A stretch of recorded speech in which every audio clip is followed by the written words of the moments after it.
Hola a todos. Hoy es miércoles, 6 de mayo de 2026, y nuestro querido amigo, nuestro hermano Scott Ritter, está aquí con nosotros. Bienvenido de nuevo, Scott. Gracias por invitarme. Scott, empecemos por lo que ha pasado en las últimas 48 horas.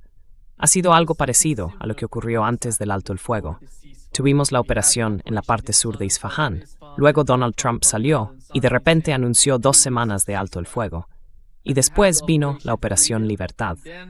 Más tarde, Trump habló de un nuevo marco publicado por Axios, en el que, según parece, la parte iraní decía que no estaba de acuerdo con ese documento que Axios había difundido. Bien, ¿qué está pasando ahora mismo? ¿Cómo lo entiendes tú? Por un lado, hay gente, mucha gente en Irán, que cree que se acerca la guerra y se están preparando para un conflicto importante. Por otro lado, vemos este tipo de conversaciones o intentos de negociación que Donald Trump intenta destacar. Según tu punto de vista, ¿qué está ocurriendo? ¿Qué es lo que vamos a ver?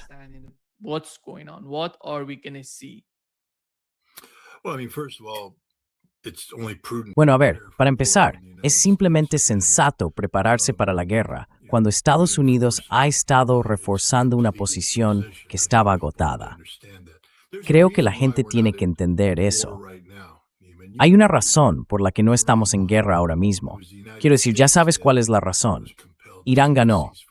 Fue Estados Unidos quien se vio obligado a buscar un alto el fuego después de la humillación que sufrió a las afueras de Isfahán, al reconocer que no teníamos salida. Se acabó. Habíamos agotado todos nuestros recursos. No quedaba nada.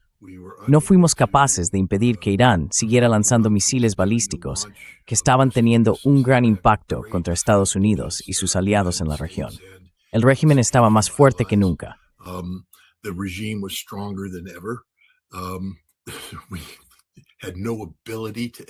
No teníamos capacidad para influir en el estrecho de Hormuz. Irán tenía un control total de la zona y habíamos agotado nuestro arsenal. Las armas de ataque de largo alcance que usábamos, las de lanzamiento a distancia, se habían acabado. Para poder mantener una presión militarmente viable sobre Irán, tuvimos que dejar en tierra nuestros aviones. Y al contrario de lo que decían con excesivo optimismo Pete Hegseth y otros, la defensa aérea iraní no había sido destruida. Seguía activa, en buen estado, y derribó aviones estadounidenses y dañó otros. Y bueno, Trump se vio obligado a reconocer la realidad. Ahora bien, la reconoce a su manera, como solo Donald Trump puede hacerlo, siendo poco realista. Pero por eso vimos el alto el fuego.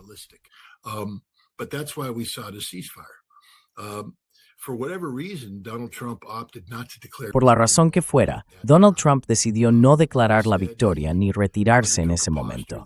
En su lugar, adoptó una postura pensada para dar la impresión de que Irán había perdido la guerra.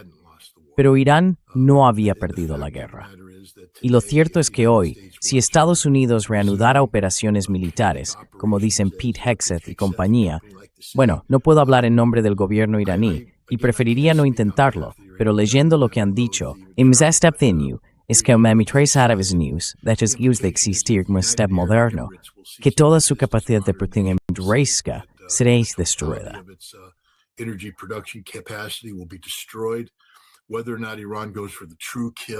Si Irán decide o no ir a por todas y destruir las plantas desalinizadoras, y bueno, provocar que Abu Dhabi y Dubái se despueblen junto con el resto de los Emiratos Árabes Unidos, eso, quién sabe. Yo, sinceramente, eso es lo que haría. Pero claro, yo soy un belicista sediento de sangre.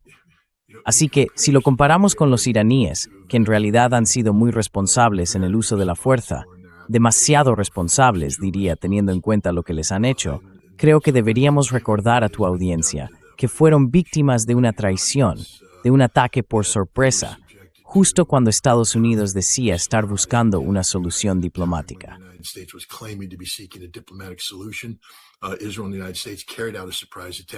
Israel y Estados Unidos llevaron a cabo un ataque sorpresa, no para reducir la capacidad militar, sino para destruir un Estado-nación, para eliminar un régimen asesinando a personas.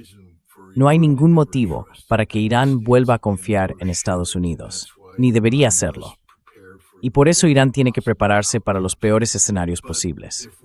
Pero si somos realistas, las mismas condiciones que obligaron a Donald Trump a buscar un alto el fuego, ya sabes, 39 días después de iniciar su operación de cambio de régimen, siguen existiendo hoy. Estados Unidos ha demostrado que no tiene ninguna capacidad para influir en el estrecho de Hormuz. La Operación Libertad es una humillación para Estados Unidos, aunque nadie lo diga abiertamente.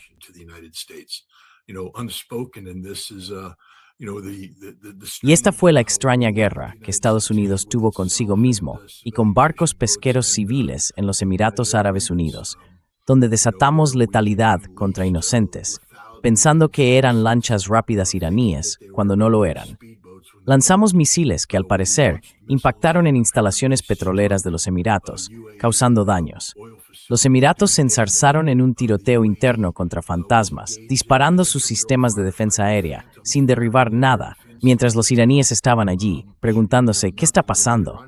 Y luego Estados Unidos se retiró. Así que, en fin, perdimos una batalla que libramos contra nosotros mismos. Creo que todo el mundo debería entender eso.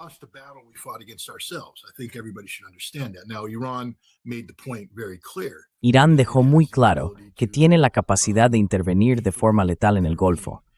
Atacó varios barcos y dejó claro que seguiría haciéndolo. Tiene un control total del Golfo. No sé qué tipo de escolta ficticia llevó a cabo Estados Unidos, pero me imagino que es tan imaginaria como la guerra que libramos contra nosotros mismos. Quiero decir, es vergonzoso ser estadounidense hoy cuando hablamos de dónde estamos. Estados Unidos nunca debería haberse permitido llegar a esta situación. Estamos dirigidos por auténticos locos. Quiero decir, el presidente está clínicamente desequilibrado. Es un hombre que sufre un trastorno de personalidad narcisista de la forma más maligna posible.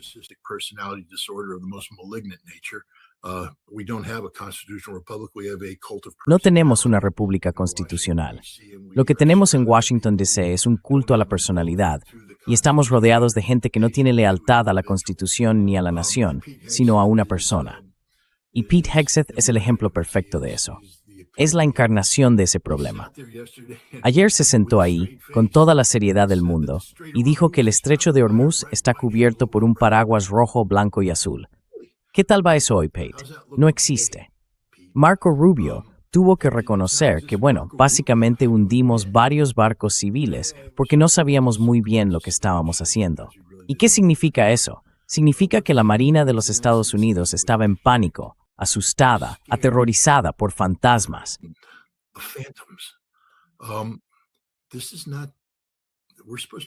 Esto no es. Se supone que somos una superpotencia. Quiero decir, si enviamos nuestras fuerzas, lo hacemos sin decisión. No sé qué estamos haciendo. Vivimos ahora mismo en un mundo imaginario, y eso es lo que está pasando. Así que no creo que vayamos a atacar a Irán, porque no podemos. No tenemos con qué atacarlos. Fíjate en todo el revuelo que hay. Estamos enviando el Dark Eagle, como si los iraníes se hubieran asustado tanto que no pudieran controlarse del miedo. Y ahora Estados Unidos dice que va a enviar el Dark Eagle.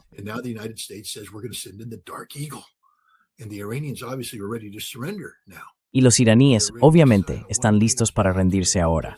Y están dispuestos a firmar un documento de una sola página que ni siquiera existe. El Dark Eagle es una fantasía. Quiero decir, sí, ¿fabricamos 8 misiles que llamamos Dark Eagle?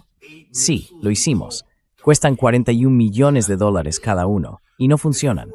No sabemos cuán letales son. Sabemos que pueden despegar y sabemos que pueden aterrizar, pero no sabemos qué hacen cuando aterrizan, porque nunca los hemos probado realmente contra un objetivo reforzado. No sabemos cuál es la letalidad de estos artefactos.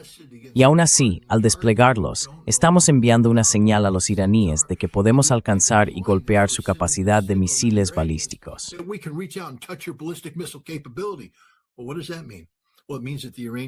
Bueno, ¿qué significa eso? Pues significa que los iraníes, según nosotros, retiraron su capacidad de misiles balísticos más allá del alcance de las municiones de ataque de precisión que tenemos, que ya hemos usado todas y no nos queda ninguna. Así que tenemos que traer el sistema Dark Eagle, 8 misiles que no funcionan. Eso resume bastante bien la realidad estadounidense de hoy. Tenemos unas fuerzas armadas muy caras, que sobre el papel parecen impresionantes, pero que no funcionan. Los iraníes, en cambio, tienen un ejército que sí funciona, y han dejado claro que si los atacamos, ellos responderán con contundencia.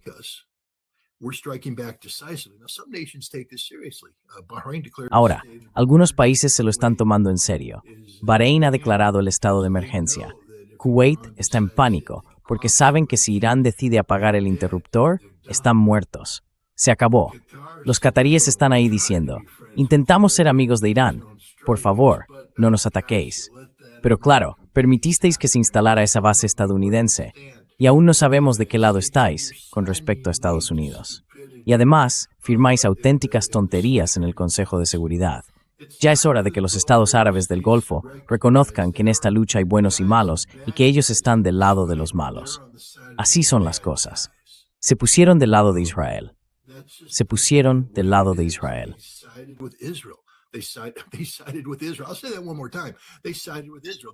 Lo voy a repetir una vez más. Se pusieron del lado de Israel.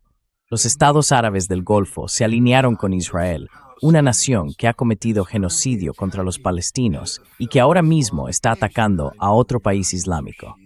Ahora bien, sé que los iraníes son chiíes y que los estados árabes del Golfo son mayoritariamente suníes. Ya sabemos, hay historia ahí. Pero literalmente se están alineando con los sionistas del Gran Israel, con los que creen en esa idea de un Israel mayor. Y bueno, el término que se usa a menudo en Israel cuando hablan de ese Gran Israel es espacio vital. ¿Sabes cómo se dice espacio vital en alemán? Lebensraum. ¿Y sabes por qué eso importa?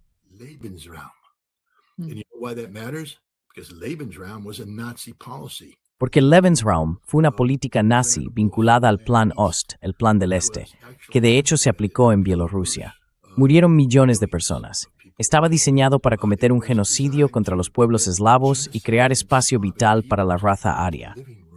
Por suerte, la guerra terminó, los nazis perdieron, pero millones de eslavos perdieron la vida, más incluso que los judíos asesinados por los nazis, por cierto. Y, ya sabes, la gente no habla del holocausto de los eslavos que ocurrió. Por eso el Día de la Victoria es un desfile tan importante que probablemente se celebre el 8 de mayo. Es un acontecimiento enorme porque la Unión Soviética, los pueblos eslavos, estaban marcados para ser exterminados por la Alemania nazi.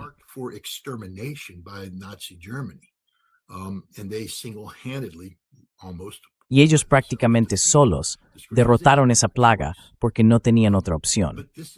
Pero eso es lo que es Israel. Y el mundo islámico no entiende que no les queda más remedio que erradicar a Israel.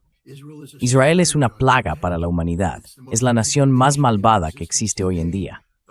En segundo lugar, muy cerca, están los Estados Unidos. Y aún así, los estados árabes del Golfo se alinean con Israel, se alinean con Estados Unidos, mientras llevamos a cabo una guerra de agresión sin ninguna legitimidad. Y perdimos. Y ese es el resultado final. Perdimos y no podemos ganar. Donald Trump puede decir lo que quiera sobre vamos a reanudar con una letalidad aún mayor. ¿Con qué, Donnie? ¿Con qué?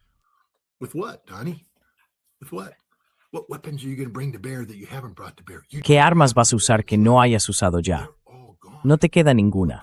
Se han acabado todas. Todas las municiones guiadas de precisión, desaparecidas. Sí, has dejado al mundo sin interceptores de misiles, pero Irán agotará esos en 2 o 3 días de lanzamientos. Irán tiene muchos misiles, muchos más de los que tú tienes interceptores. Al final, volverás al mismo problema. No tienes defensa frente a una de las capacidades ofensivas más sofisticadas del mundo actual, el programa de misiles balísticos de Irán. Y los iraníes lo destruirán todo. Y la idea de que Estados Unidos va a infligir un daño letal a Irán, eso no está garantizado.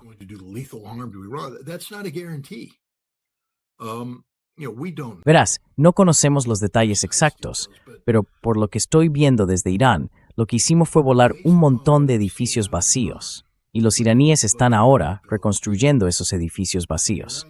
Es lo que hacen, pero lo que había dentro de esos edificios no estaba allí cuando fueron destruidos, y sigue existiendo. La idea de que hemos causado un daño letal a Irán es completamente absurda.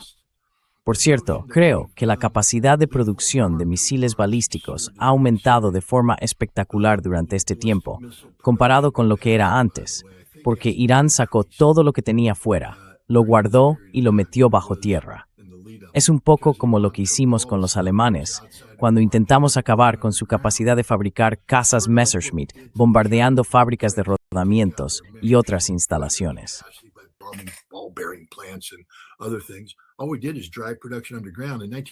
Lo único que hicimos fue llevar la producción a la clandestinidad. En 1944, en pleno apogeo de los bombardeos, los alemanes fabricaban más cazas Messerschmitt que nunca. Hoy, Irán está produciendo más misiles que en cualquier otro momento. No hemos interceptado nada, no hemos detenido nada. Esa es la realidad. Así que ya sabes, Trump puede sentarse ahí y soltar palabras. Pete Hegseth puede hacer lo mismo. Pero la realidad la conoce Irán, que es la parte más importante en saberlo. Porque ellos saben que todo es una farsa. Saben que todo lo que viene de Estados Unidos es simplemente absurdo. Y eso les da poder para actuar con agresividad. Si hubiera alguna duda por parte de Irán, eso significaría que quizá Estados Unidos está acertando en algo. Pero no hay ninguna duda.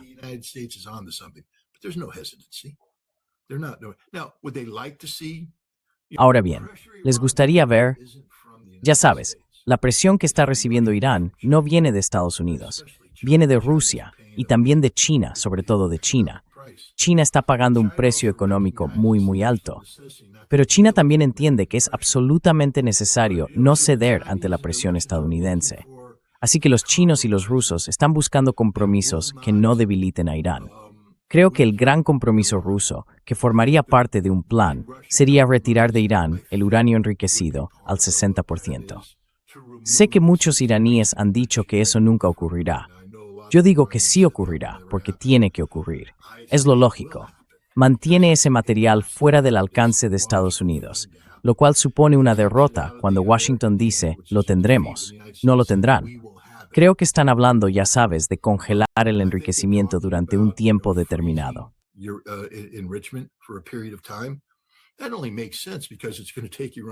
Eso solo tiene sentido porque Irán va a necesitar tiempo para reconstruir su infraestructura y los rusos intervendrán para suministrarle el combustible a su programa nuclear y reforzarlo. Además, eso creará la oportunidad para que Estados Unidos viva entre 12 y 15 años de transformación interna, alejándose de esa nación agresiva, exagerada y estúpida que somos, para convertirse quizá en un país más realista. Donald Trump estará muerto y enterrado cuando el enriquecimiento se congele. No le queda tanto tiempo de vida, y toda la gente que le rodea será vieja, sin dientes y sin relevancia. Habrá un nuevo grupo de personas que tendrá que enfrentarse a una realidad multipolar, y creo que en ese momento la gente dirá que tiene todo el sentido que Irán tenga lo que se le permite según el artículo 4 del Tratado de No Proliferación Nuclear.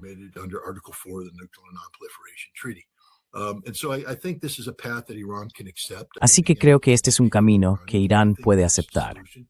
Quiero decir, no puedo hablar en nombre de los iraníes, pero creo que esa es la solución. En el estrecho de Hormuz, creo que hay una salida posible entre Irán y Omán. A ver, seguimos llamándolo una vía marítima internacional, pero si uno se fija estrictamente en el derecho internacional, en realidad no lo es. Es una vía que controlan Irán y Omán. Ahora bien, si Irán va a cobrar peajes o no, eso es algo negociable, pero lo que no es negociable es el control de facto que tiene Irán sobre el estrecho de Hormuz. Así que ahí habrá un intercambio.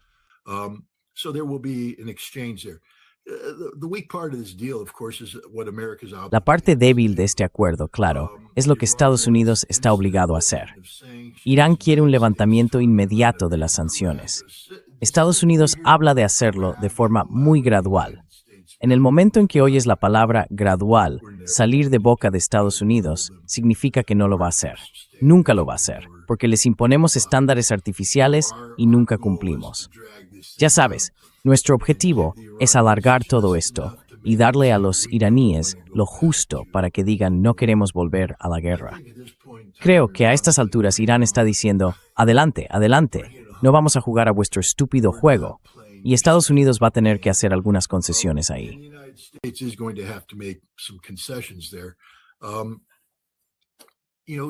Bueno, ya sabes, Trump podría tener una reunión con Xi Jinping dentro de poco, quizá. Puede que veamos algún movimiento ahí. Hay muchas conversaciones entre Rusia y Estados Unidos. Antes habíamos hablado de la posibilidad de un gran acuerdo, y lo que estamos viendo ahora es que Estados Unidos y Rusia están intentando cerrar algún tipo de gran pacto que lleve a una resolución tanto del conflicto en Ucrania como del conflicto con Irán. Podemos hablar de Ucrania más tarde, si quieres. Yo creo que Ucrania está a punto de morir de una forma muy violenta, una muerte violenta bien merecida. Rezo para que Irán, o más bien, que Ucrania, lance drones contra Rusia el 9 de mayo.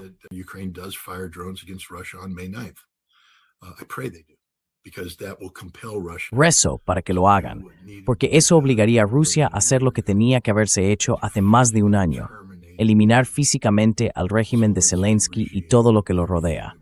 Destruir Ucrania como Estado-nación moderno. Que se fastidie ese país. Han tenido oportunidades para lograr la paz. Y además, creo que al mismo tiempo deberían golpear a Europa. Creo que Europa va a ser atacada por las fuerzas rusas. Creo que Europa se lo merece. Cuando ofreces un corredor, ya no hay debate posible. Uno de esos drones ucranianos impactó en un edificio de apartamentos en Letonia o en Estonia, abrió un agujero, disparó. Y todo se supone que debemos no hablar de esto. ¿Por qué?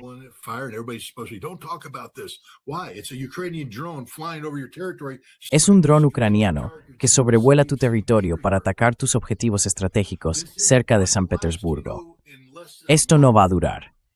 Mira, en menos de un mes se celebra el Foro Económico Internacional de San Petersburgo, el más grande de su tipo en el mundo. ¿Y crees que Rusia va a quedarse ahí diciendo, sí, invitamos a todo el mundo para que Ucrania nos ataque con drones? No va a pasar. Esto está llegando a un punto crítico. Todo está llegando a un punto crítico. Y, ya sabes, va a ser violento, pero Europa no tiene nada. Europa es como Estados Unidos, muchas palabras y poca sustancia. O como dicen en Texas, mucho sombrero y ningún ganado.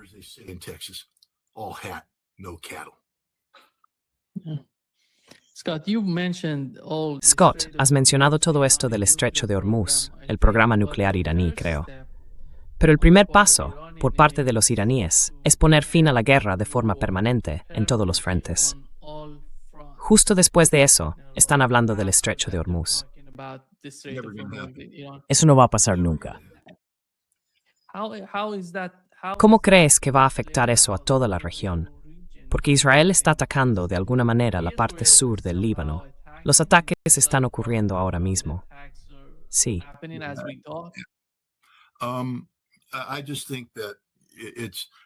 Yo creo que es pura ilusión pensar que Estados Unidos va a conseguir un control total del programa nuclear iraní. Es una ilusión también que Irán piense que un plan de paz va a implicar a toda la región. No es así. El problema entre Israel y Hezbollah es un asunto específico entre Israel y Hezbollah, y lo que requiere es que Israel se retire físicamente del Líbano. Eso significa que Hezbollah va a tener que seguir dándoles duro. La gente olvida que Hezbollah ya derrotó a los israelíes una vez, directamente, y los obligó a salir del Líbano. Y luego, en 2006, si no me equivoco, los combatieron hasta dejarlos en tablas, y ahora mismo están venciendo a Israel. Se supone que Hezbollah debía estar derrotado, que ya no existía, que no estaba ahí, pero las tropas israelíes, por sí solas, están cayendo cada día.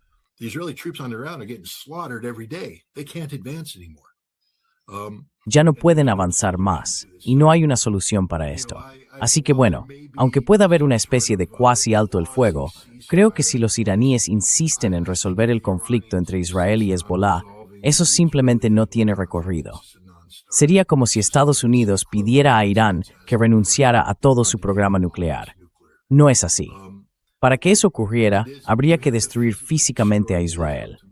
No sé si Irán está dispuesto a llegar a ese nivel ahora mismo. Los iraníes son pensadores estratégicos, lo han demostrado. Han mostrado una gran visión al no buscar un arma nuclear. Y quiero recordar a toda esa gente que anda diciendo, esto demuestra que Irán necesita un arma nuclear. No, no lo demuestra. Demuestra justo lo contrario. Irán, sin armas nucleares, ha derrotado a dos potencias con armas nucleares, Estados Unidos e Israel.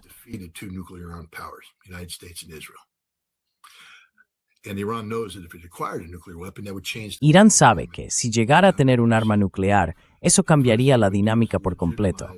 Lo primero que haría sería legitimar todo lo que se ha dicho sobre Irán, y entonces perdería todo el apoyo político que ha ido ganando, porque ahora mismo Irán es visto como la víctima.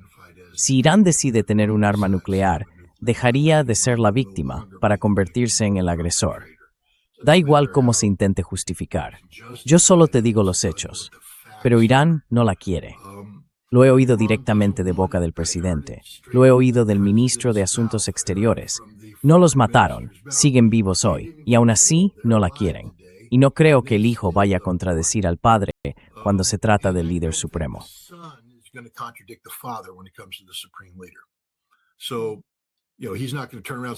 Mira, él no va a salir de repente diciendo, bueno, de pronto mi padre era un genio religioso. Las dos fatuas que emitió no eran una tontería. Vamos a tener armas nucleares. No va a ser eso. Así que Irán no quiere armas nucleares. Sé que hay sectores duros dentro del mando de la Guardia Revolucionaria iraní que dicen cosas, siempre las han dicho, pero no son quienes toman las decisiones. No deciden al final. Irán no va a hacerse con armas nucleares. Y bueno, habrá un compromiso en la parte nuclear del asunto. Ese es el genio de Irán. Piensan a largo plazo. Y ahora mismo, creo que con el potencial que tienen, Irán tiene que estar preparado para responder con fuerza. Quiero decir, la disuasión no funciona si la gente no cree que realmente vas a hacerlo.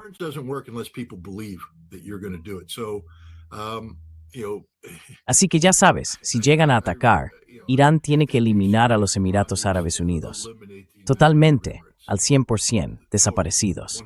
Y entonces sería la prueba de que somos una nación, una potencia capaz de destruir estados. ¿Quién quiere ser el siguiente en morir? Eso, en sí mismo, es una forma de disuasión. Elegir a los Emiratos Árabes Unidos no está mal, porque son una extensión de Israel. Ahora sabemos que tropas israelíes estaban combatiendo en suelo de los Emiratos. Tropas israelíes llevaron la cúpula de hierro a los Emiratos Árabes Unidos, con botas sobre el terreno. ¿Por qué el mundo musulmán no está indignado por esto? Eso es lo que no entiendo. ¿Dónde está Arabia Saudí? ¿Dónde está Qatar? ¿Dónde está Kuwait? ¿Dónde está Bahrein?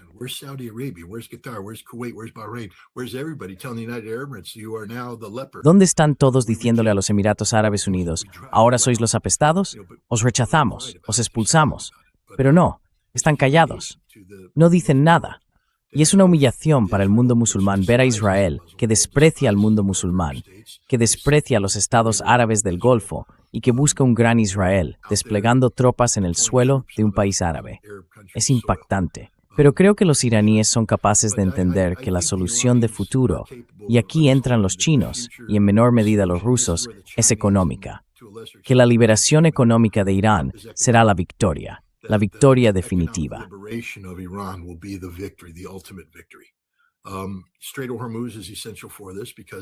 El estrecho de Hormuz es esencial por eso, porque es su bomba nuclear de petróleo.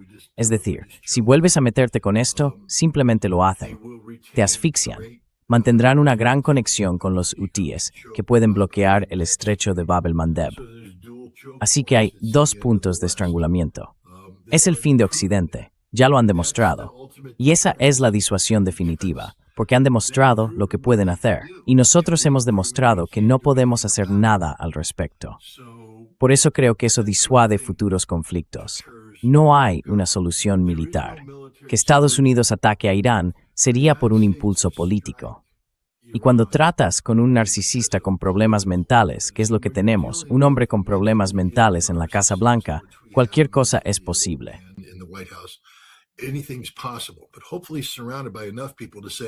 Pero con suerte, rodeado de suficiente gente que le diga que no podemos ganar esta guerra y que las consecuencias serán fatales para nuestros aliados en la región del Golfo Árabe y además provocarán una depresión global, especialmente para nosotros en Estados Unidos. Y entonces tiene que pensar en su legado político y en cuál va a ser su futuro. Y la realidad es que puede que no solo lo destituyan, sino que incluso lo condenen. Y ya sabes, eso sería el fin de su familia. Ojalá haya gente diciéndole esto, y que el cerebro adulto de este hombre fuera de sí reconozca que está viendo su futuro justo delante de sus ojos. Tiene que alejarse de esta guerra. e Irán, sin comprometer cuestiones fundamentales, tiene que permitirle que sea parte de esta guerra. Y creo que ese es el mensaje que están enviando Rusia y China.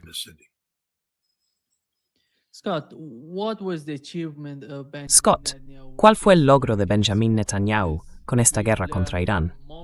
Porque hemos sabido, por varios informes recientes, lo que ha pasado con las bases estadounidenses en los países del Golfo.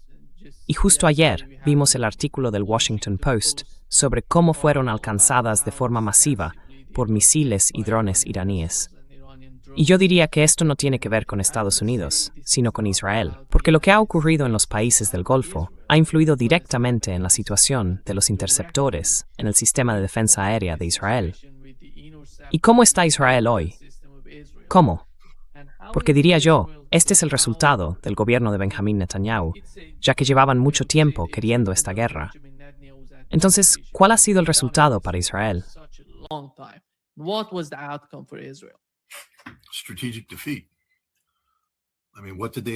Derrota estratégica. Quiero decir, ¿qué han conseguido? Nada. Literalmente nada. De hecho, justo lo contrario. Porque si tenemos en cuenta que el programa nuclear de Irán, la supuesta militarización de ese programa, existe solo en la mente de los israelíes, lo único que han hecho al iniciar un conflicto destinado a eliminar para siempre el potencial nuclear de Irán es sembrar las bases de futuras fantasías. Porque ahora los israelíes, al proyectarse sobre los demás, dicen, bueno, fuimos a por ellos. Ya sabes, ese viejo dicho, si vas a golpear al rey, mátalo. Golpearon a Irán, pero no mataron a Irán. Y ahora Irán sigue ahí. And now Iran's there.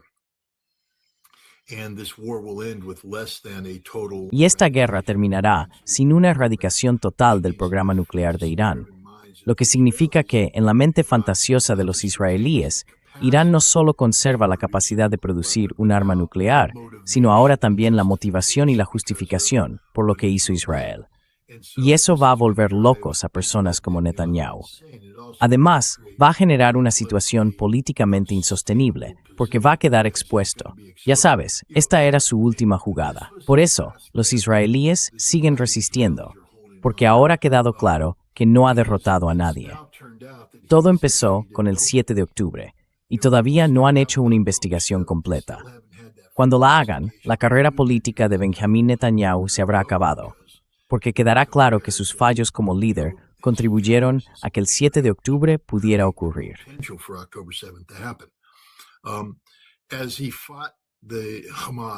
Mientras luchaba contra Hamas y Hamas lo mantenía en jaque, tuvo que, ampliar la guerra para justificar que siguiera en el poder.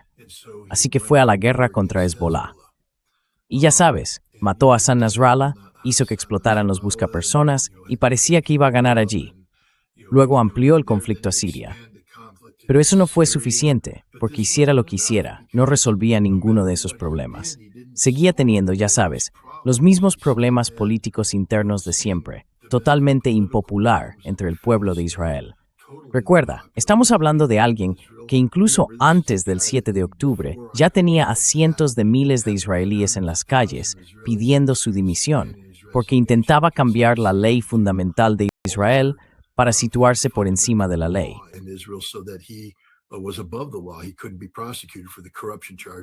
No podía ser procesado por los cargos de corrupción por los que ahora mismo está siendo procesado. Es como un esquema Ponzi. Para mantenerse en el poder, tenía que seguir expandiéndose. Pero todo era una mentira, porque nunca iba a lograr ninguna victoria. La gota que colmó el vaso fue, por supuesto, Irán. Ahora bien, para que lo de Irán fuera posible, Estados Unidos tenía que formar parte. Israel nunca habría atacado a Irán con esa magnitud y alcance sin la implicación estadounidense. Y resulta que tenía a un loco en Washington, D.C., que escuchó sus tonterías y aceptó aquello. Pero fracasó. Netanyahu no tiene ya a dónde ir con esto, a ningún sitio. Así que estamos viendo el colapso político de Netanyahu, inevitablemente. No puede sobrevivir a esto.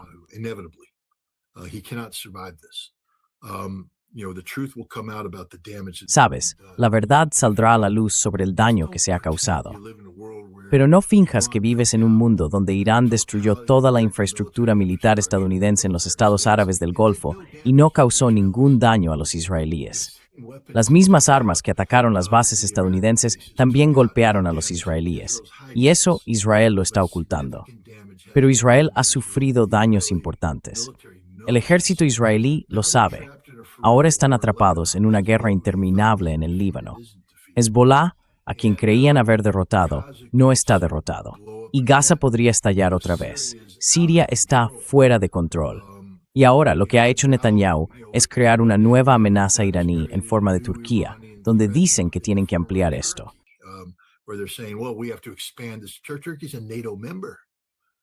Turquía es miembro de la OTAN, e Israel está hablando de la posibilidad de un conflicto armado contra Turquía. Se acabó. Así que, desde la perspectiva iraní, ya sabes, esta es una de esas situaciones en las que basta con esperar y el problema se resolverá solo. Israel va directo a la insolvencia nacional. Su economía es un desastre. Por eso necesitaban los acuerdos de Abraham. Y su socio más importante en esos acuerdos, los Emiratos Árabes Unidos, se está yendo a la quiebra ahora mismo. Actos de desesperación. Reclamar un préstamo de $3.500 millones que dieron a los pakistaníes, expulsar a 15,000 pakistaníes y quedarse con su dinero en el proceso. Salirse de la OPEP para poder inundar el mercado con su petróleo, pero no pueden porque el estrecho de Hormuz está cerrado para ellos.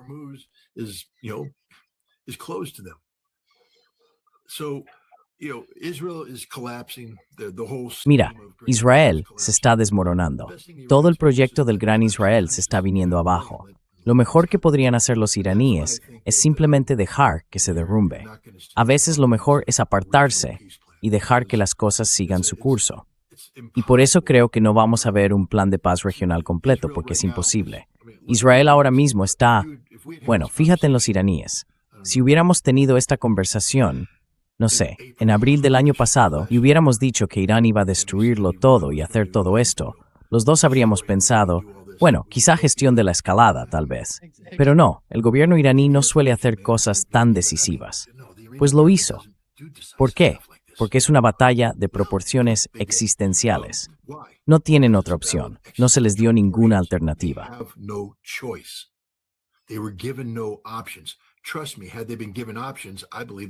Créeme, si les hubieran dado opciones, creo que las habrían tomado. La historia lo demuestra, pero no tenían opciones, así que atacaron. E Israel está ahora en una situación parecida.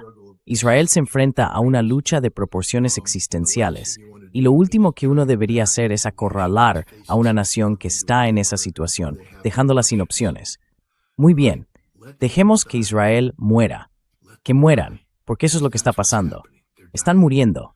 Dejémoslos morir. Ese sería mi consejo, pero no veo que, si Irán fuerza este asunto, Israel vaya a ceder. Porque estamos hablando otra vez de otro narcisista, Benjamin Netanyahu, que está pensando en su legado político y en la posibilidad de morir en prisión.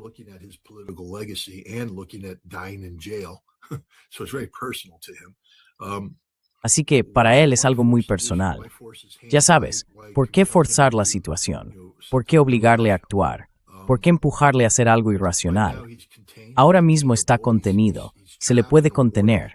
Está atrapado en una guerra que no puede ganar en el Líbano y además tiene problemas políticos en casa.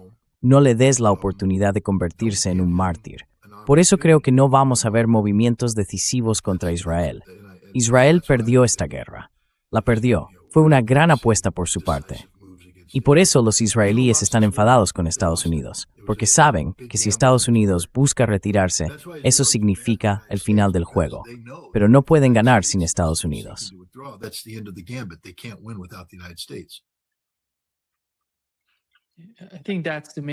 Creo que esa es la principal preocupación ahora mismo, porque un funcionario o una fuente israelí le dijo a CNN que Estados Unidos está considerando seriamente levantar las sanciones a Irán, y eso preocupa a Israel. No tenemos otra opción. Me encanta eso. Van en serio. Es una de las condiciones que Irán ha puesto para poner fin al conflicto. Irán no va a retirarse mientras sigan las sanciones. Eso no va a pasar. Y recordemos, no es como si Scott Ritter estuviera ahí en su escritorio diciendo sancionadlos, sin que haya consecuencias para Estados Unidos. Irán tiene al mundo cogido por el cuello, asfixiando al planeta. Así que Estados Unidos no puede quedarse sentado diciendo, bueno, vamos a esperar. Tenemos que tomar una decisión y tenemos que hacerlo pronto. Por eso creo que Irán, me encanta ese meme que publicaron. Donald Trump, ya sabes, Estados Unidos tiene todas las cartas y los iraníes le mostraron a Trump un puñado, pero eran cartas del uno, donde tener las cartas es precisamente lo malo.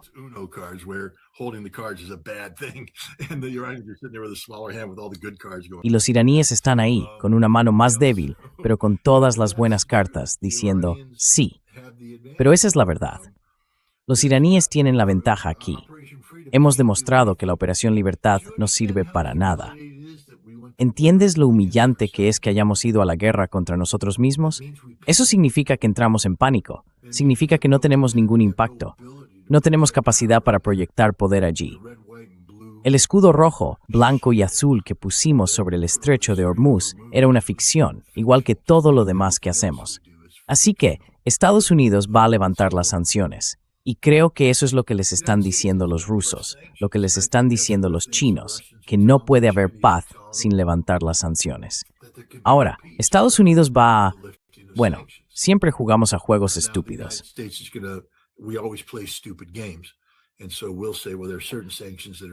Así que diremos, bueno, hay ciertas sanciones en vigor que están vinculadas al terrorismo. Y si Irán sigue apoyando a Hezbollah y a los hutíes, entonces está apoyando a entidades terroristas. Por tanto, esas sanciones se mantienen. Es una declaración bastante atrevida cuando te están asfixiando económicamente. Así que bueno, veremos cuánto dura eso. Tengo la sensación de que los rusos y los chinos están diciendo no. Tiene que ser algo integral. Que todas las leyes, todos los... Ya sabes, va a ser complicado para Estados Unidos.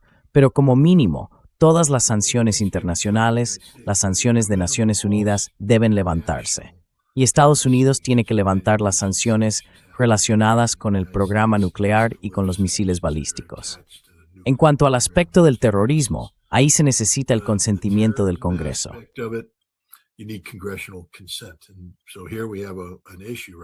Así que ahora tenemos un problema, porque muchos republicanos no están dispuestos a apoyar, ya sabes, el levantamiento total de las sanciones. Y aunque lo estuvieran, los demócratas podrían alargar todo esto hasta noviembre. Y entonces, claro, la situación sería distinta. Así creo que esa es una de las cosas que va a frustrar a Irán, porque hay ciertas realidades políticas que no favorecen un levantamiento total de las sanciones, por muy justificado que esté. Hay que ser realistas. Pero lo más importante es el levantamiento de las sanciones internacionales.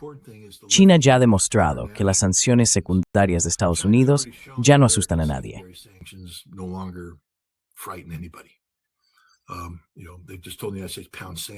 Ya sabes, básicamente le dijeron a Estados Unidos que se olvidara del tema. Si nos sancionáis, os sancionamos nosotros, y esto es una guerra económica total que no podéis ganar. Y esa es la verdad. Así que Irán, creo yo, sale adelante, consiguiendo que se levanten las sanciones internacionales, y luego se mete de lleno en la OCDE, en los BRICS, y se aferra tanto a ellos que Estados Unidos nunca podrá separarlos con ninguna ley interna. Y los rusos y los chinos no volverán a permitir que las Naciones Unidas impongan sanciones del Consejo de Seguridad. Creo que ese es el futuro de Irán. Y por cierto, es un buen futuro. Tú y yo ya hemos hablado de esto antes. Creo que ese es el futuro de Irán.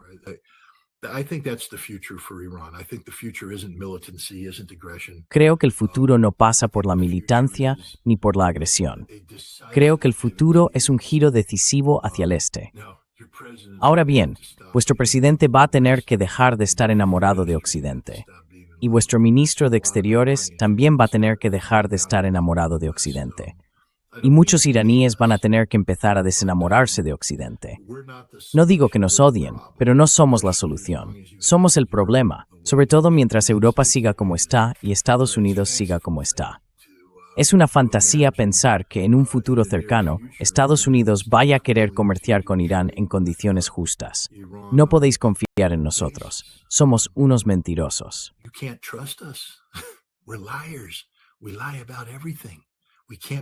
Mentimos sobre todo. Y Europa hace exactamente lo mismo. Son unos mentirosos disfuncionales. Las únicas personas que han sido directas y honestas con los iraníes a lo largo del tiempo, sobre todo últimamente, son los rusos y los chinos. Y de verdad sigo asombrado de que todavía haya un sector dentro de Irán. Y lo entiendo, porque hay una diáspora iraní muy importante aquí en Occidente, con muchos lazos en ambas direcciones. Pero en algún momento, incluso la propia diáspora iraní tiene que reconocer que si de verdad ama a Irán, la solución no pasa por nada impuesto por Occidente. La solución está en que Irán gire hacia el futuro económico global del mundo, que está en Asia.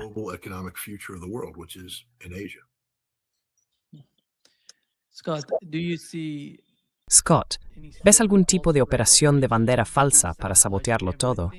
Porque hace 2 días Naftali Bennett decía que si Estados Unidos se va de la región, eso provocará un nuevo 11 de septiembre en el propio Estados Unidos. No, no lo veo así.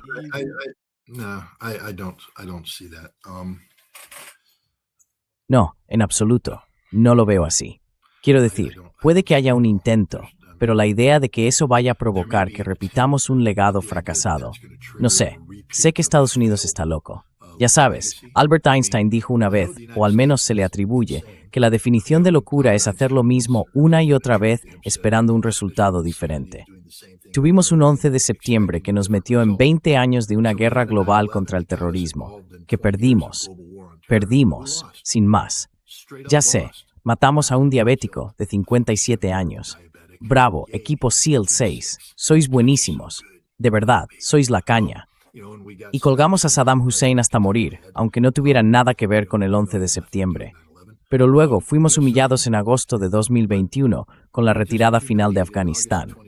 Y ahora, la idea de que hayamos perdido una guerra con Irán y vayamos a volver a meternos por culpa de un ataque de falsa bandera, no lo veo. No veo que nadie vaya a tragarse eso.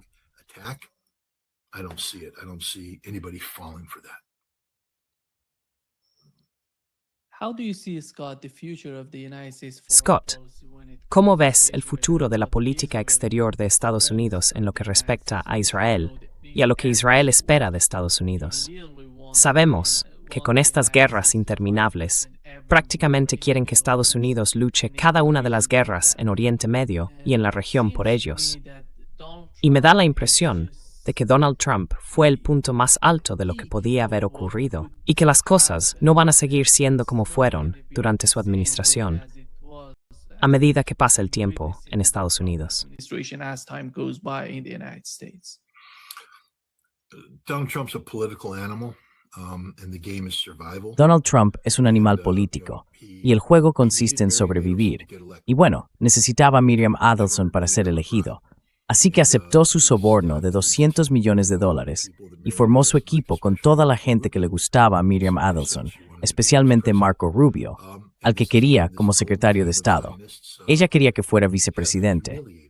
Y este equipo dorado de sionistas, ha humillado a Donald Trump. Lo ha humillado. Y estamos hablando de un hombre tan vengativo como el que más. Si su legado político está en juego, y la amenaza que puede destruir ese legado proviene precisamente de esa empresa sionista que él mismo ha fortalecido con el dinero de Miriam Adelson, la abandonará en un segundo. Donald Trump no tiene lealtad, ninguna. No tiene obligaciones. Todo gira en torno al poder. Creo que veremos que va a distanciarse de los sionistas tan rápido como pueda.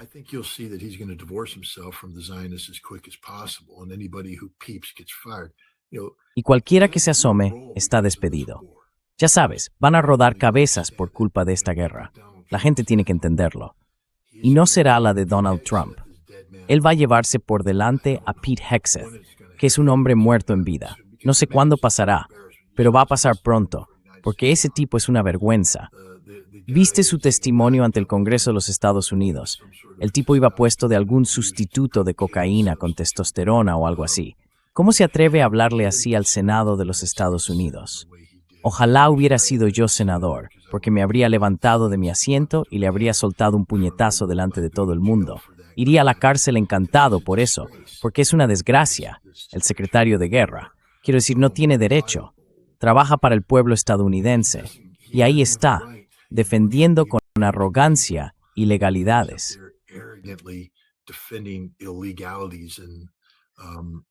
And he's not smart. Y bueno, ya sabes, no es listo. No es una persona inteligente en absoluto. Así que su cabeza va a rodar. Creo que Donald Trump se va a deshacer de él lo antes posible. Esto será un fracaso de Pete Hegseth. Marco Rubio es un caso más complicado, ya sabes, porque combina los cargos de asesor de seguridad nacional y secretario de Estado. Puede que haya llegado el momento de apartar a Rubio de su puesto de asesor de seguridad nacional, traer a alguien nuevo y dejarle solo como secretario de Estado, porque creo que ese doble papel también contribuyó a que nos metiéramos en esta guerra. Y bueno, Scott Bessent, otra vez, es un hombre que solo ha traído una catástrofe económica. Además, ha distanciado a Estados Unidos de China. Veremos si Trump finalmente tiene esa reunión con Xi Jinping.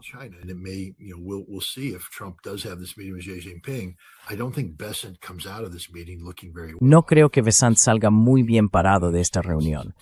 Me parece una humillación para Estados Unidos. Es un perjuicio para el legado de Donald Trump. Sí, puede que también veamos que le hagan caer.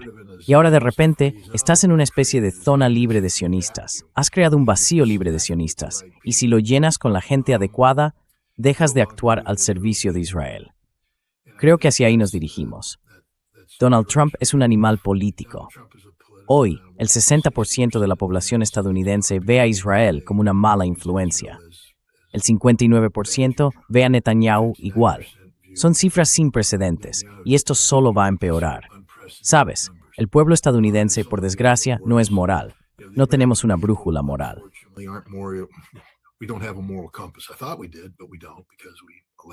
Yo pensaba que sí, pero no, porque permitimos que ocurriera un genocidio y dejamos que se llevara a cabo esta guerra ilegal de agresión. Verás, la gente no está en contra de la guerra con Irán porque fuera algo incorrecto o ilegal. Están en contra porque la perdimos y porque lo notan cuando llenan el depósito. Bill Clinton lo sabía. Por eso, en su sala de guerra en el 92, tenían aquella pegatina que decía, «Es la economía, estúpido». ¿O fue en el 91? No, creo que fue en el 92. Hay que acordarse de en qué año tocaban las elecciones. Pero eso es lo que despierta a Estados Unidos. No tenemos una brújula moral. Solo reaccionamos cuando nos duele en el bolsillo.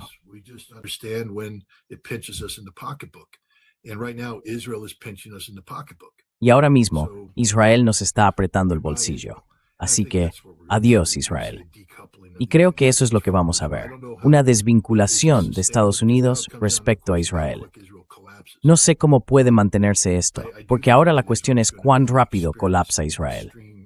Creo que Israel va a atravesar serias dificultades económicas en un futuro no muy lejano, y van a ser tan graves que provocarán despoblación. A medida que la gente huya de Israel y regrese a donde pertenece, que no es Israel, se volverá casi imposible sostener la idea de una patria judía. Así que bueno, creo que hacia ahí nos dirigimos con Israel.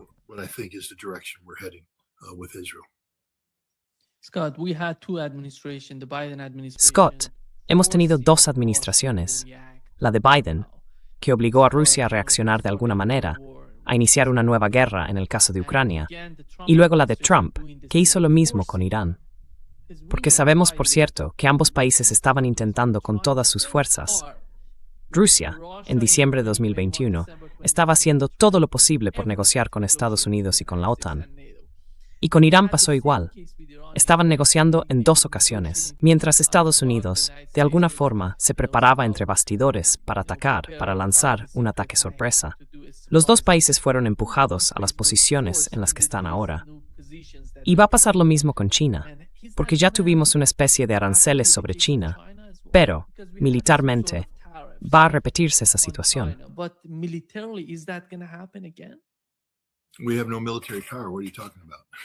No tenemos poder militar. ¿De qué estás hablando? ¿Qué tenemos? Teníamos una teoría. La teoría de que éramos la Marina de Aguas Profundas más poderosa del mundo. Creíamos que nuestros portaaviones podrían proyectar fuerza de una forma que intimidara a China, o que la Fuerza Aérea de Estados Unidos podría hacer lo mismo. Pero lo que los chinos saben ahora es que la Marina estadounidense es un tigre de papel. Se hundiría antes de acercarse siquiera a la costa china, y no hay nada que Estados Unidos pueda hacer para evitarlo. También saben que el paraguas de defensa aérea que ahora protege Taiwán no funcionará, y que lo único que tienen que hacer es copiar la estrategia iraní, saturarlo con drones desde el primer día. Y los chinos tienen montones de drones. Esperar a que se agoten las defensas y luego entrar con sus misiles balísticos más sofisticados.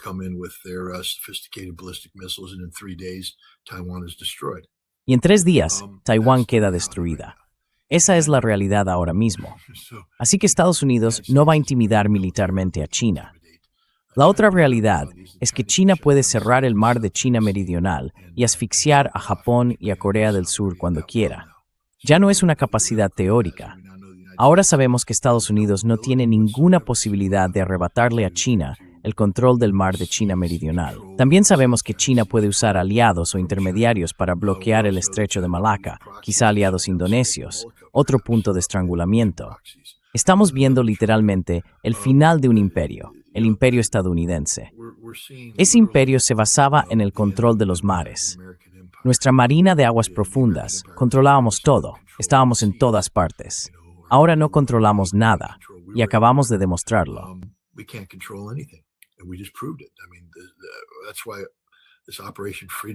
Quiero decir, por eso esta operación derrota de la libertad es tan importante, porque demuestra que Estados Unidos es tan impotente como largo es el día. Así que no creo que estemos en la misma situación. Y ahora volvemos a Rusia. Verás, lo que la gente tiene que entender sobre Rusia es que Vladimir Putin ha estado jugando, en mi opinión, una partida brillante que surgió a raíz de un error. No se equivocó al entrar en Ucrania. La operación militar especial no tenía otra opción. No se le dio ninguna opción. El error fue creer que Ucrania era capaz de llegar a un acuerdo, porque toda la premisa de la operación militar especial era llevar a Ucrania a la mesa de negociación rápidamente. No era tomar Kiev. No era hacer nada de eso. Era presionar a Ucrania para lograr un acuerdo negociado. Y eso lo vimos justo después de que empezara el conflicto.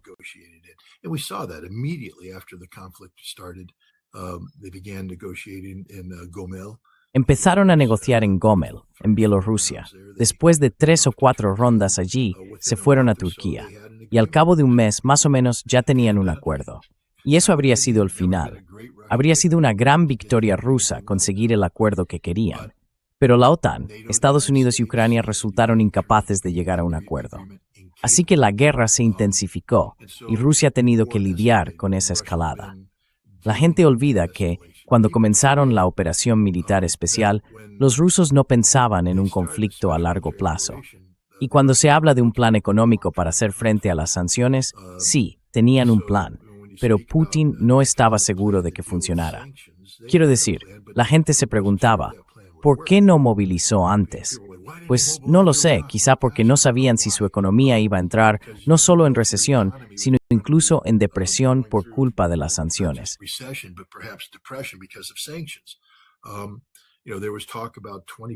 Bueno, ya sabes, se hablaba de una contracción del 20% de la economía rusa. Al final resultó ser de un solo dígito. Y luego Rusia dio la vuelta a la situación y empezó a crecer de nuevo. Pero claro, Putin ha estado gestionando todo esto. Si Putin hubiera entrado con más fuerza, China podría haberse encontrado en una posición política más complicada para apoyarlo. Putin tuvo que jugar una partida basada en la idea de que esto no era una guerra, sino una operación militar especial, vinculada a la legitimidad que se encuentra en el artículo 51 de la Carta de las Naciones Unidas, en términos de autodefensa colectiva, de carácter preventivo. Todas esas son reclamaciones reconocibles que los rusos tienen. Tienen la ley de su parte, aunque Occidente no quiera reconocerlo. Pero él ha tenido que manejarlo así.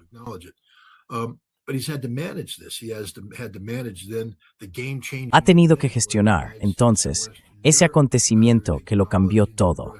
Cuando Estados Unidos y Europa Occidental, en lugar de reconocer que Rusia había derrotado a los ucranianos y presionar para cerrar el conflicto con un tratado de paz, redoblaron su apuesta.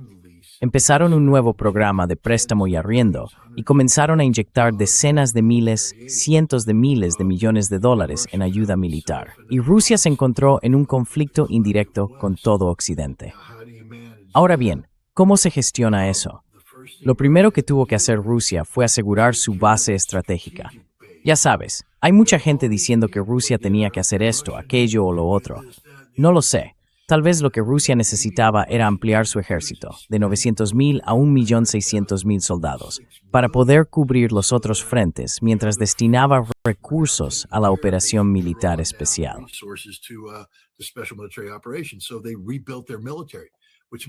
Así que reconstruyeron su ejército, lo que significa que tuvieron que reactivar su industria de defensa.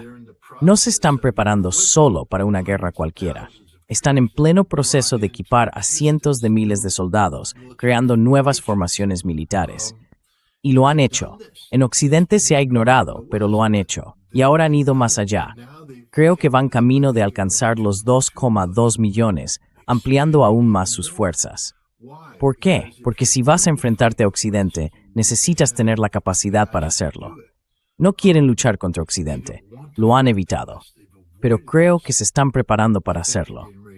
Y ese es el error fatal, porque mientras Rusia se ha fortalecido, Europa se ha debilitado.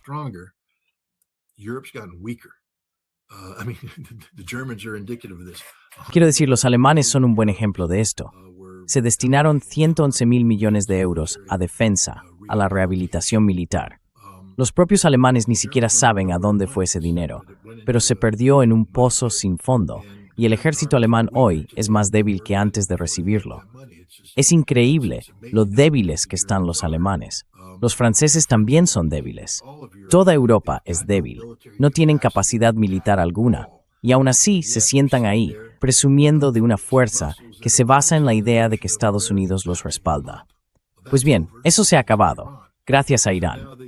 Así que ahora Estados Unidos, en el mejor de los casos, mantiene una postura neutral hacia Europa, y en el peor, le da la espalda, justo cuando Europa sigue jugando al juego de la escalada.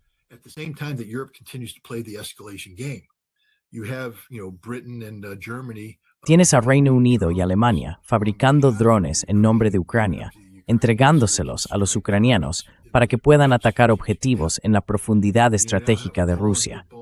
Ahora, Polonia y los países bálticos están ofreciendo un corredor a través de su territorio para que esos drones lleguen hasta San Petersburgo. Está ocurriendo lo mismo con drones que cruzan Kazajistán para entrar en la profundidad estratégica rusa. Y están golpeando y empiezan a tener un impacto en el sector energético de Rusia. Me refiero a un impacto estratégico en el sector energético ruso. Esto no se puede mantener. Así que Rusia se va a ver obligada a actuar. Y cuando lo haga, será una acción decisiva. No será, digamos, darle a Europa la oportunidad de responder con una escalada equivalente.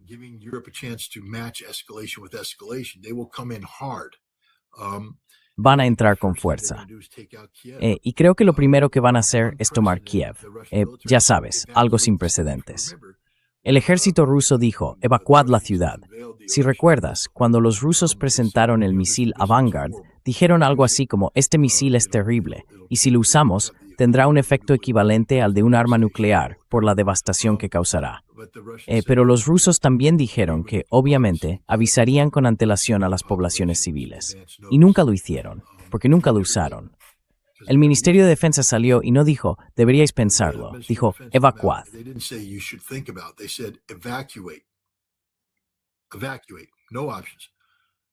Evacuad. No hay opciones. Todos los civiles deben evacuar. Todo el personal diplomático debe evacuar.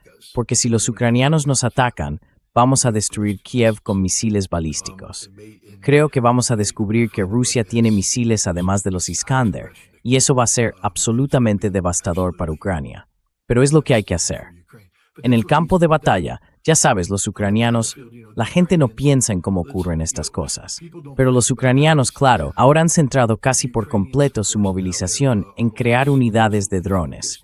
Quieren incorporar a mujeres para las unidades de drones y todo eso.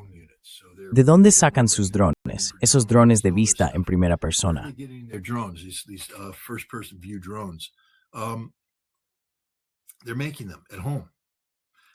Los están fabricando en casa, pero no los hacen en grandes fábricas, ¿verdad? Lo que han hecho los ucranianos es coger esos componentes y son las amas de casa las que están montando las piezas.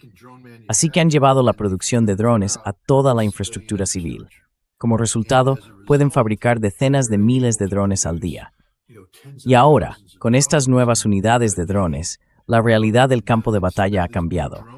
Rusia sigue avanzando, pero más despacio. Existe sistema de guerras de maniobra, pero con tantos drones no puedes maniobrar en ningún sitio.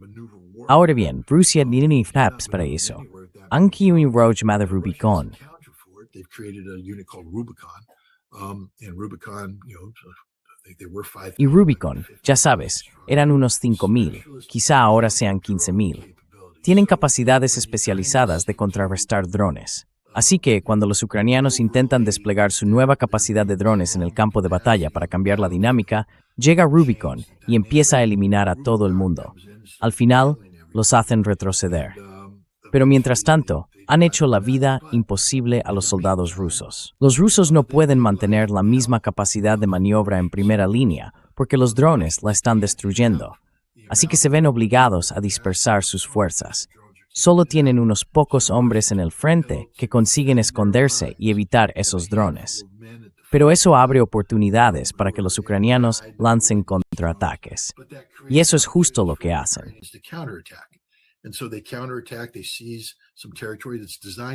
Se apoderan de un territorio que en realidad está pensado para ser tomado. Los rusos lo planearon así. Luego los rusos traen a Rubicon y su propia capacidad de maniobra, empujan a los ucranianos hacia atrás y matan a mucha gente. Pero eso ha creado una dinámica diferente. Y en Occidente hay quien dice, los ucranianos han logrado frenar a los rusos. No, no es así, porque están perdiendo hombres a un ritmo insostenible. Pero bueno, esto es lo que está ocurriendo. Los rusos ahora se dan cuenta una vez más de algo que Vladimir Putin ha intentado evitar, sufrir bajas. Pero creo que los rusos entenderán que en el momento en que decapitas el liderazgo ucraniano, tienes que entrar y rematar en el campo de batalla.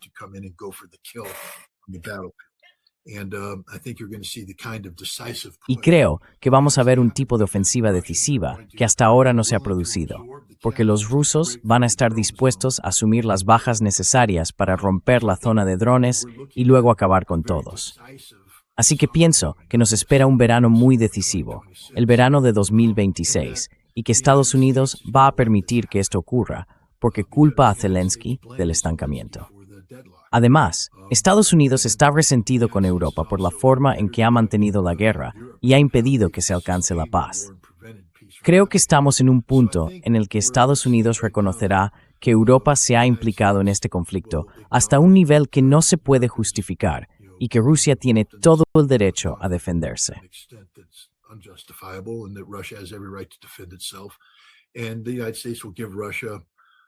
Y Estados Unidos le dará a Rusia una oportunidad para causar el máximo daño y arrastrarla a este conflicto. No será Estados Unidos trabajando con Europa para lograr un acuerdo que deje a Rusia en una mala posición. Será la derrota estratégica de Europa y de Ucrania, mientras Estados Unidos se queda atrás diciendo, os lo habéis buscado. La guerra tiene que terminar en unos términos aceptables para Rusia.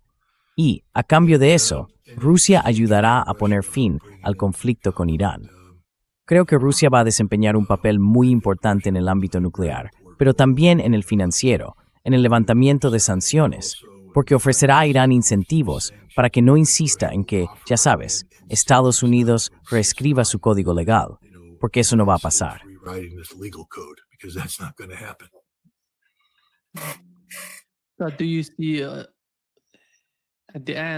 ¿Cree que, cuando termine la guerra en Ucrania, van a quedarse con Odessa o van a perder Odessa los ucranianos?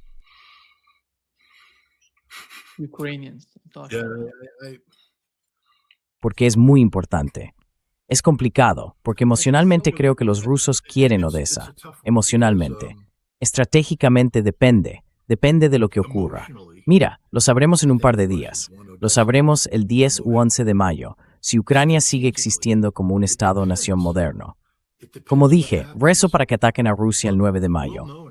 Rezo para que lo hagan, porque eso lo resolvería todo. Porque creo que en Europa hay gente que piensa que Rusia está faroleando. Yo no creo que Rusia esté faroleando. Y creo que eso sería el fin de Zelensky, el fin del gobierno ucraniano.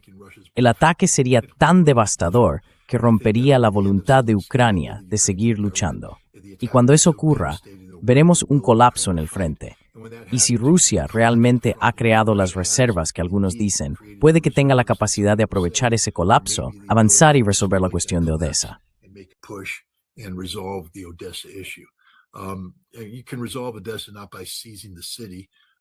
Y se puede resolver lo de Odessa no tomando la ciudad, sino rodeándola, aislándola. Y luego, como parte de un acuerdo de paz, Rusia recibiría la ciudad. No lo sé. No sé cómo va a desarrollarse esto, porque es un asunto lleno de consecuencias políticas. Depende de lo exitosa que sea Rusia en este posible avance. Pero mira, ya sabes, digo amigos, soy amigo, o puedo decir que soy amigo de Andrei Zelensky. Me cae bien, y creo que yo también le caigo bien, así que podemos considerarnos amigos. Sergei Karaganov, nos hemos visto y hemos hablado. Le tengo respeto. No sé si soy su amigo, no creo estar todavía en su círculo de confianza, pero le escucho, y es una persona influyente.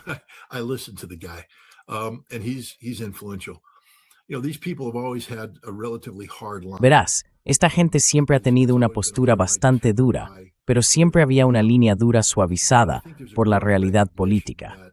Sin embargo, creo que cada vez hay más conciencia de que esa realidad política ha cambiado. Ya no se puede hablar de las relaciones entre Rusia y Europa usando datos de hace 2 años.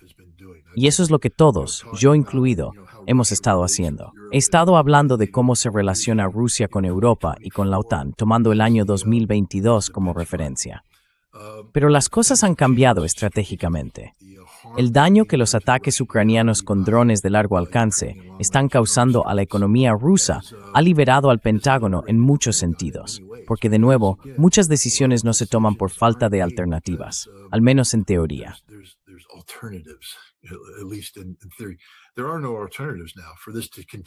Ahora mismo no hay alternativas. Si esto continúa, va a causar, ya sabes, un daño fatal, potencialmente fatal, a Rusia. Así que Rusia no tiene otra opción, y Karaganov está hablando de eso. Sinceramente creo que vamos a ver una acción muy decisiva muy pronto.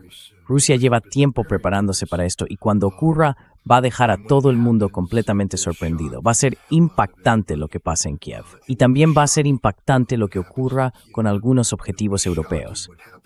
Un pequeño aviso. Si estás fabricando piezas de drones para el Flamingo 5, quizás sea mejor que no vuelvas a trabajar nunca más, porque esa fábrica probablemente va a desaparecer. Da igual si está en el Reino Unido, en Dinamarca o en Alemania, va a desaparecer.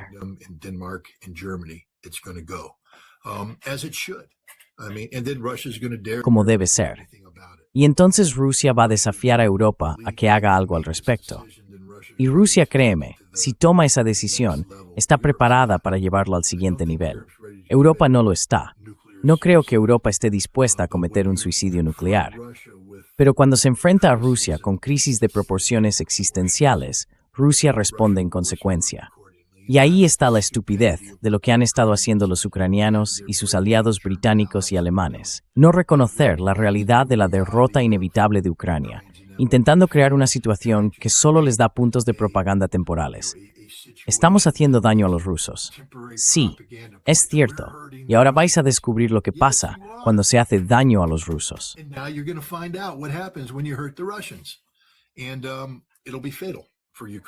Y será fatal para Ucrania. No me molesta eso. Lo siento por el pueblo ucraniano. Pero oye, llevamos más de 4 años de guerra y ya sabes, estáis gobernados por los matones nazis ucranianos de bandera y no hacéis nada al respecto. Estáis viendo cómo se llevan a vuestros hombres y no hacéis nada. No tenéis el valor de levantaros y tomar las riendas por vuestra cuenta. Habéis perdido el derecho a existir como un Estado-nación moderno. Así que Rusia pondrá fin a Ucrania. Personalmente, creo que eso es lo que va a pasar. Será la guerra que Rusia habría librado. Quizás soy demasiado sensible con esto, pero todo el mundo dice, Scott, dijiste que la guerra se acabaría en una semana.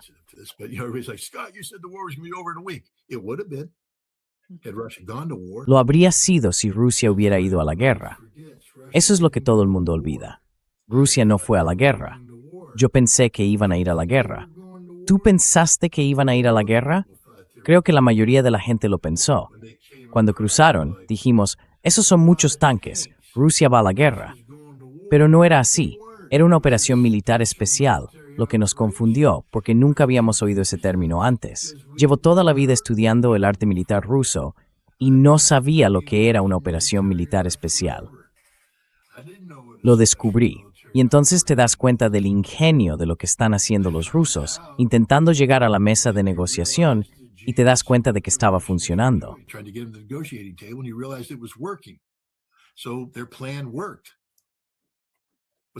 Así que su plan funcionó.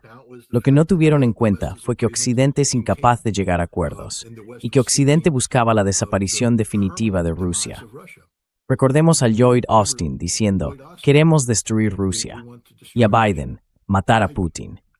Y a Rusia le llevó tiempo. Quiero decir, esas declaraciones se hicieron en el verano de 2022, y Rusia ha tardado 4 años en reconocer por fin que esas amenazas eran serias. Y ese es el objetivo final de Europa, acabar con Rusia. Así que, ahora que le has dicho a Rusia que quieres destruirla, no te sorprendas si Rusia te ataca primero. Y creo que hacia ahí nos dirigimos. Don't be surprised when Russia kills you first. And I think that's the direction we're heading. Muchas gracias, Scott, por acompañarnos hoy. Un verdadero placer, como siempre. Thank you. And Gracias. just, It's a pretty of thanks. Adelante. you know, as I said, a lot of analysis that's going on today about Russia is founded in data that's more than Basado en datos de hace más de 2 años. En 2023 y 2024 hice varios viajes muy serios a Rusia, donde visité 16 ciudades. No fui solo a Moscú y San Petersburgo, fui por todo el país, incluso a las zonas de la operación militar especial. Y bueno, tuve la oportunidad de entrevistar a 3 de los 5 gobernadores implicados en esto, de reunirme con mandos militares, de conocer a la gente y hablar con ellos. Eso fue lo que moldeó mi percepción de la realidad rusa. Sí, he vuelto 4 veces desde entonces, pero esos viajes se limitaron a Moscú y San Petersburgo, y allí uno acaba atrapado en la burbuja política de esas 2 ciudades. Ha llegado el momento de volver y actualizar la base de datos. Voy a regresar a Rusia en un viaje importante para renovar esa base de datos y poder actualizar la realidad rusa, no solo para mí, sino también para vosotros.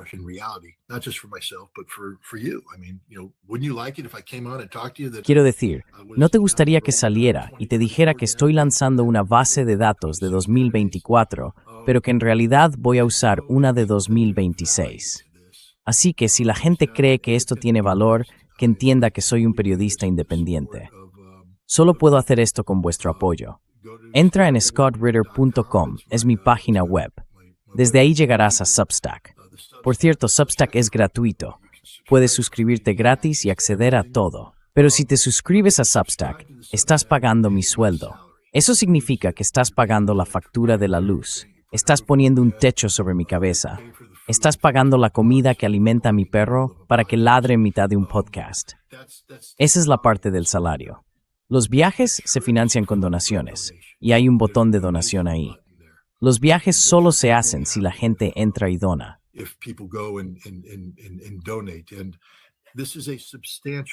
Y este es un viaje importante. Yo pago todo. Pago los billetes de avión, los hoteles, la comida, el transporte dentro del país. Pago los estudios, los cámaras, los técnicos de sonido, los intérpretes, los productores, los editores. Lo pago todo, porque cuando 40 agentes del FBI irrumpen en tu casa y te acusan de ser un agente ruso, no puedes darles ni la más mínima oportunidad de decir, has aceptado algo de los rusos. Hay mucha gente por ahí diciendo que soy un títere de Putin. Nada más lejos de la realidad.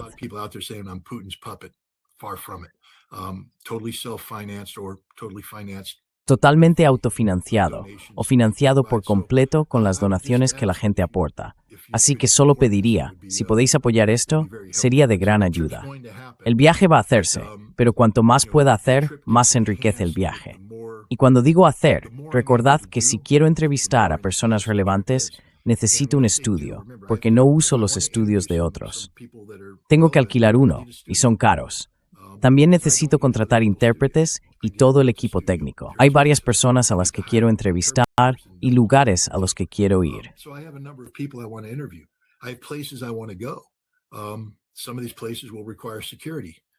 Algunos de estos lugares van a necesitar seguridad. Y eso hay que pagarlo, porque si te lo dan, la gente dice, ah, claro, estás recibiendo algo. Así que eso es lo que pediría. Lo otro es que esta guerra con Irán va a terminar y voy a ir a Irán. Solo para que lo sepáis, va a pasar.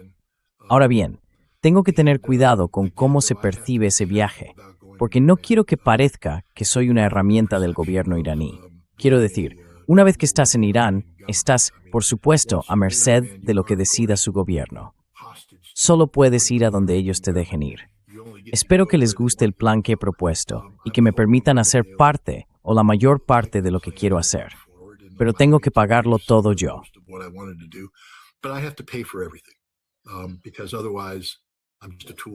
Porque si no, parecería que soy una herramienta del gobierno iraní y acabaría con 40 agentes del FBI más en mi casa. Así que bueno, vuestras donaciones no solo están financiando un viaje a Rusia, sino que también están creando la posibilidad de un viaje a Irán en un futuro cercano. De nuevo, esta guerra tiene que terminar. No puedo ir allí mientras mi país esté en guerra. Pero cuando acabe, es fundamental mostrar la realidad iraní. Y como sabéis, Irán ha cambiado de forma drástica en los últimos meses. Todo lo que creéis saber sobre Irán ya no vale. Es un país nuevo, una realidad nueva que hay que mostrar y comprender.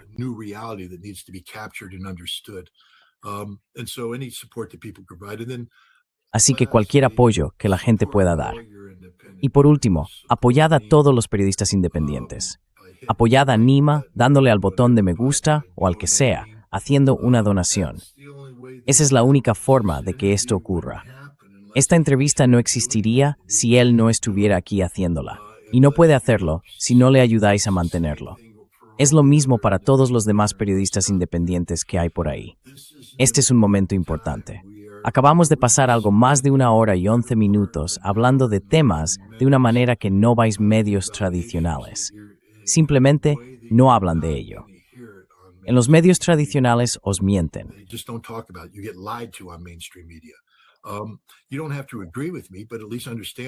No tienes que estar de acuerdo conmigo, pero al menos entiende que la conversación que Nima y yo estamos teniendo genera debate, diálogo y discusión. Estamos introduciendo ideas nuevas para que la gente las piense, para ampliar horizontes, para abrir perspectivas. Y esto no ocurre gratis. No hay patrocinadores corporativos financiando esto. Solo se sostiene gracias al apoyo vuestro, del público. Así que aprovecho también para pedir que apoyéis a Nima y a todos los demás actores independientes que hay ahí fuera. Porque ahora, más que nunca, lo necesitamos. La información es poder. Y si eres prisionero de la información que te dan los medios corporativos, en cierto modo, estás siendo rehén. Solo por mencionar, porque muchos en nuestra audiencia están preguntando cómo pueden ayudarte. Aquí está, scottritter.com. Verás la pestaña de donaciones. Puedes entrar y hacer una donación allí, o suscribirte a su Substack. Y esa es la manera de apoyar a Scott Ritter.